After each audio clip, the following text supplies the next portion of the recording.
let's talk about, for instance, well, first, since it's happening now, let's talk about these hearings, okay? The hearings about Russia, it seems pretty clear now that there is no evidence of collusion between the Trump campaign and Russia. They keep saying Russia hacked the election. So far, all that boils down to is Russia phishing John Podesta and releasing some emails and all this stuff.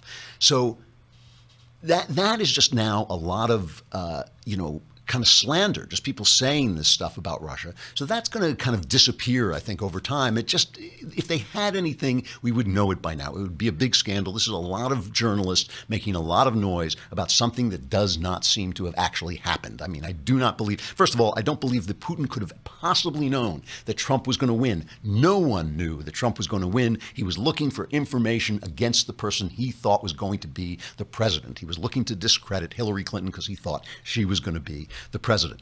Now there is this stuff about the Trump tweets that Obama bugged him. Okay, and so today, here's the latest thing we have is James Comey being questioned by Adam Schiff, a partisan Democrat on the Intel Committee, and Schiff is asking him about these allegations that Obama bugged Trump. And here's Comey.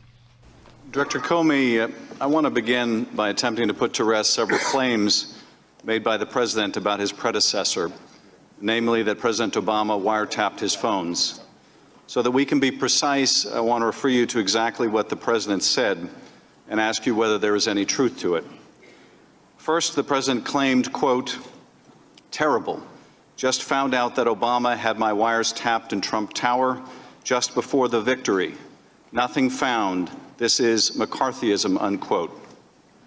Director Comey, was the president's statement that Obama had his wires tapped in Trump Tower a true statement? With respect to the president's tweets about alleged wiretapping directed at him by the prior administration, I have no information that supports those tweets, and we have looked carefully inside the FBI. The Department of Justice has asked me to share with you that the answer is the same for the Department of Justice and all its components. The department has no information that supports those tweets.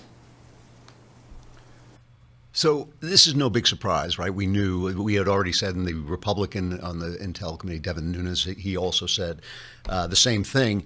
But here's what I think obviously did happen. And I say obviously, I'm putting this together a little bit, but it seems to me that the narrative is pretty clear that what did happen is there were legal taps on foreign actors like the Russian ambassador.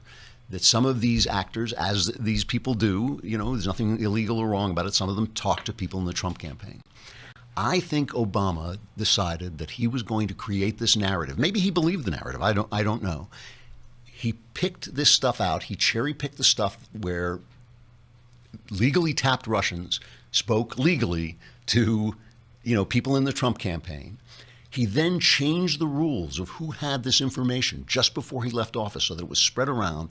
And somewhere along the line, the names were unmasked. You're supposed to mask any American who gets swept up in these intelligence bugs. You're supposed to not release who the guy was talking to because he's an American citizen. You have to get a warrant to tap his phone, right? So you're supposed to, but obviously with Michael Flynn and possibly with others, that didn't happen. And that's where the criminal scandal really lies, because essentially, okay, to say he tapped the phones, it's not true. And Trump is a loudmouth, and he's a loose talker, and he talks the way people talk when they're in bars rather than the way you talk when you're in the Oval Office. And that's one of the problems with his tweets. It's his own fault. He's distracting from his agenda. It is true. He is. But I do not think it's criminal on Trump's part. I have to stop and say goodbye to Facebook and YouTube. We have the great and powerful Michael Knowles, who we only get here by, we have to pay him now to come on.